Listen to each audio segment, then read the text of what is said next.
que a Bíblia nos ensina sobre divórcio e novo casamento.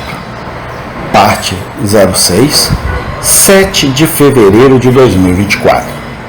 D. Jesus baseou seu ensino sobre o divórcio na lei original de Deus sobre o casamento, que se aplicava a todas as pessoas. Mateus 19, 4 a 8. Jesus baseou seu ensino sobre o divórcio e novo casamento na lei de Deus desde o princípio e citou Gênesis 2:24. A quem se aplicava essa lei? Esta é a lei de Jesus, é a lei de Deus. É ampla como a autoridade de Jesus e como a de Deus Pai. Além disso, essa lei não era uma lei ou ordenança eclesiástica, mas foi originalmente dada cerca de 4.000 anos antes do início da igreja. Como então pode ser restrito apenas às pessoas da igreja? Esta lei foi dada ao primeiro homem e à primeira mulher de quem todas as pessoas descendem. Deve ter sido destinada aos descendentes de Adão e Eva, pois descreve um homem deixando pai e mãe que Adão e Eva não tiveram. Consequentemente, a instrução, conforme dada originalmente, aplicava-se universalmente a todos os homens. Mas Jesus citou a passagem e disse que o mesmo ensino está em vigor hoje, e Paulo também o citou em Efésios 5:31.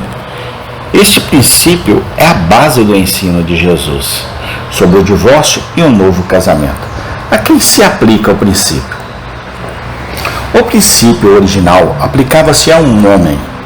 Essa expressão deve ter um significado tão amplo hoje como era quando foi dada originalmente. A quem se aplica então? Quem é aquele homem? Todos os homens descendentes de Adão e Eva, visto que o ensino de Jesus sobre divórcio e novo casamento é baseado nessa lei. Seu ensino deve aplicar-se ao mesmo homem, todos os homens.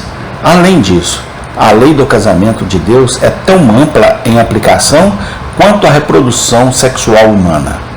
A lei do casamento de Deus é a base para limitar a união sexual às pessoas que são casadas, uma só carne. Esta lei é usada em 1 Coríntios 6,16 para proibir o sexo fora do casamento. Hebreus 13:4, 1 Coríntios 7, 2 a 5. Mas desde o início, a ordem de reproduzir foi dirigida ao povo que Deus criou à sua imagem. Gênesis 1, 26 a 28.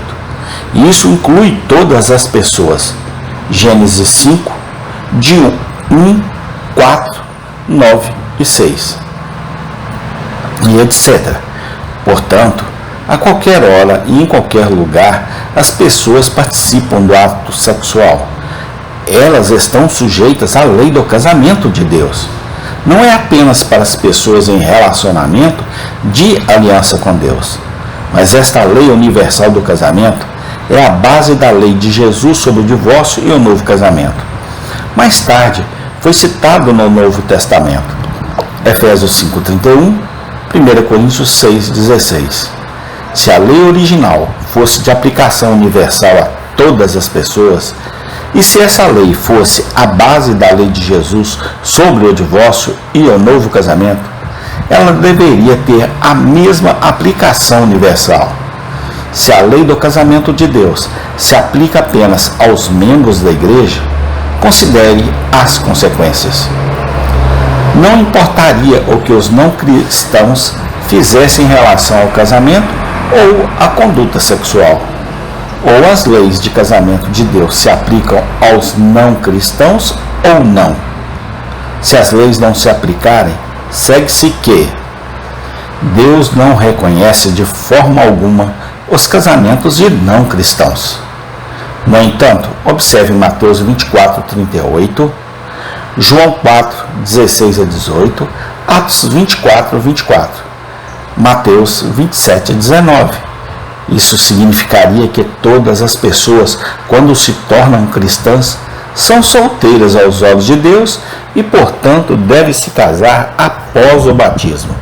Caso contrário, seu relacionamento se tornaria adúltero.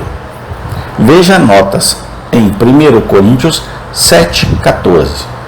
Não importa qual conduta sexual as pessoas fora de Cristo cometem. Todas as leis que regulam a conduta sexual baseiam-se na lei do casamento. Gênesis 2:24, Hebreus 13:4, 1 Coríntios 6:16 e 1 Coríntios 7:2-5. Mostraremos mais tarde que pessoas fora de Cristo são responsabilizadas pela conduta sexual. Além disso, seguir-se-ia que, quando uma pessoa fora de Cristo tem um relacionamento sexual, não importa com quem o tenha ou sob quais circunstâncias, isso não é pecado, pois não há pecado onde não há lei. Romanos 4:15. Se os estrangeiros não estão sujeitos às leis de divórcio de Jesus, deve ser porque não estão sujeitos à lei do casamento de Deus, o que, por sua vez, significa que estão livres de todos os regulamentos relativos ao adultério, fornicação, homossexualidade, etc. Deveríamos parar de pregar aos alienígenas sobre o seu adultério, etc. Se a lei do casamento não se aplica fora de Cristo, por que um incrédulo seria obrigado a sustentar sua esposa ou cuidar de seus filhos? 1 Timóteo 5:8. Segue-se também que, se uma pessoa está pensando em se tornar cristã, mas não gosta de sua companheira, ele deve se livrar dela e se casar com a pessoa que deseja antes de ser batizada? Por outro lado, se a lei do casamento de Deus se aplica àqueles que não estão em Cristo, então as leis de Deus contra a má conduta sexual aplicam-se a eles, e o mesmo se aplica ao ensinamento de Jesus sobre o divórcio e o novo casamento, porque é baseado na lei do casamento de Deus. É tudo ou nada. Observe que este argumento é válido independentemente dos meios que uma pessoa use para sujeitar os estrangeiros à lei do casamento de Deus. Se eles disserem que estão sujeitos ao Evangelho, à lei moral, à lei do coração, à lei do amor, ou qualquer lei que diga, se admitirem que pessoas fora de Cristo estão sujeitas ao casamento de Deus, lei, então o ensinamento de Jesus sobre o divórcio e o novo casamento também se aplica. Amém. Tem continuação. Obrigado, Senhor, pelas tuas palavras contidas na Bíblia. Te louvamos, te adoramos por tudo, ó Pai, hoje e sempre, eternamente. Amém.